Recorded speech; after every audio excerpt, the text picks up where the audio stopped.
Annyeonghaseyo. Halo Bu Ferti, Bu Lisa, dan teman-teman. Perkenalkan, nama saya Melinda Tania Syahin, absen 28. Saya Maria Laurence Febrian, absen 27. Saya Marsha Zervania Jujur Makrinanda, absen 26. Hari ini kami akan melakukan praktikum faktor-faktor laju reaksi. Selamat menyaksikan.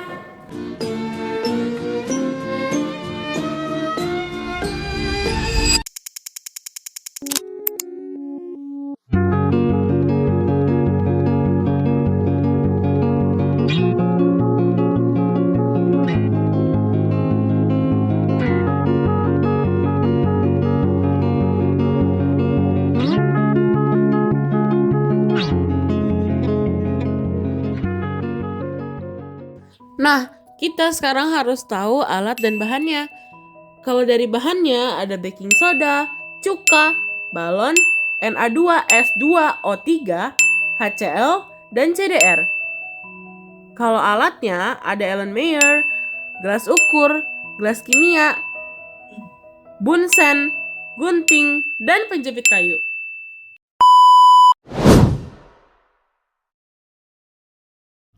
Masukkan 100 ml air ke dalam masing-masing Erlenmeyer. Ambil 2 CDR, satu sudah digerus dan yang satu masih utuh. Masukkan CDR ke dalam balon, lalu dilepas ke dalam Erlenmeyer yang sudah berisi air. Catat waktu hasil reaksi dan amati apa yang terjadi. Siapkan 2 Erlenmeyer. Pada Erlenmeyer pertama, masukkan 200 ml cuka. Pada Erlenmeyer kedua, masukkan 100 ml cuka, ditambah 100 ml air. Siapkan 2 balon, isi masing-masing balon dengan baking soda sebanyak 10 gram. Masukkan masing-masing mulut balon pada mulut Erlenmeyer.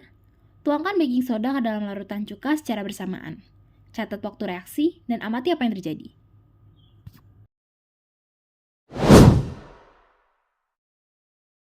Siapkan 20 ml natrium tiosulfat dan dimasukkan ke dalam masing-masing gelas kimia. Salah satu gelas kimia yang berisi natrium tiosulfat dipanaskan sampai 2 kali semula dan yang satunya tidak. Ambil HCl sebanyak 10 ml dalam Erlenmeyer, kemudian dituangkan ke dalam gelas kimia berisi natrium tiosulfat secara bersamaan. Catat waktu reaksi dan amati apa yang terjadi.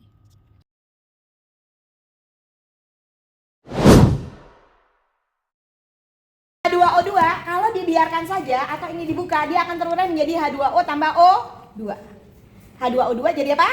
H2O tambah O2. Kalau dibiarkan saja, dia terurainya akan sangat lama. Nggak kelihatan malah reaksi penguraiannya. Ambil 20 ml H2O2 dan tuangkan ke dua gelas kimia yang berbeda. Gelas pertama biarkan saja dan gelas kedua tambahkan MnO2. Amati apa yang terjadi pada gelas kimia tersebut.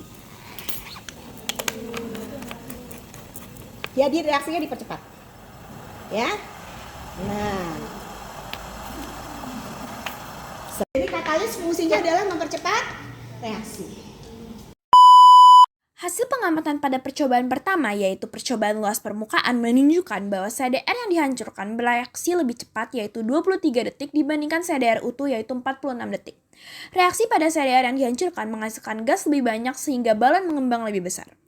Lalu pada percobaan kedua, yaitu percobaan konsentrasi, kedua balon diisi dengan 10 gram baking soda. Namun, larutannya digunakan berbeda, yaitu yang pertama 20 ml cuka murni yang bereaksi lebih cepat yaitu 47 detik dan menghasilkan balon yang lebih besar dibandingkan campuran yang satu lagi yaitu 10 ml cuka ditambah 10 ml air yang memerlukan waktu lebih lama yaitu 1 menit 58 detik dan menghasilkan balon lebih kecil.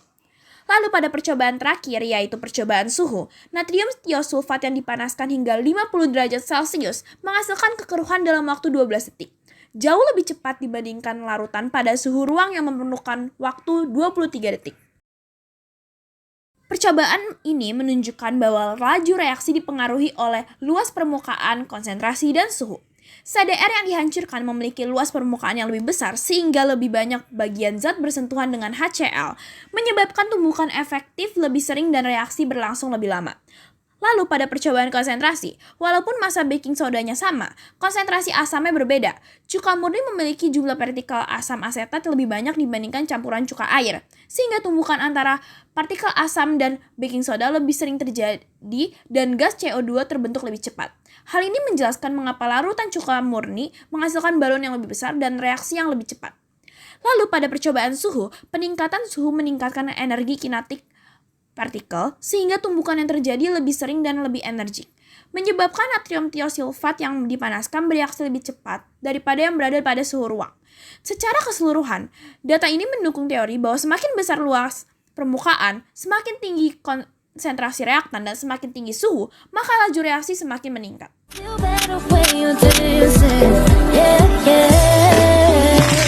Berdasarkan percobaan yang telah dilakukan, dapat disimpulkan bahwa laju reaksi dipengaruhi oleh beberapa faktor penting, yaitu luas permukaan, konsentrasi, suhu, serta keberadaan katalis. Semakin besar luas permukaan dan semakin tinggi konsentrasi, semakin cepat partikel bereaksi karena peluang terjadinya tumbukan efektif meningkat. Selain itu, kenaikan suhu membuat energi kinetik partikel bertambah sehingga reaksi berlangsung lebih cepat. Penambahan katalis juga mempercepat reaksi dengan menurunkan energi aktivasi tanpa ikut habis bereaksi. Dengan demikian, semua faktor tersebut bekerja untuk menentukan cepat atau lambatnya suatu reaksi kimia. Jadi dari praktikum ini saya belajar bahwa luas permukaan, konsentrasi, dan suhu sangat mempengaruhi cepatnya reaksi kimia. Hasil percobaan membuat saya lebih paham karena perbedaan terlihat sangat jelas.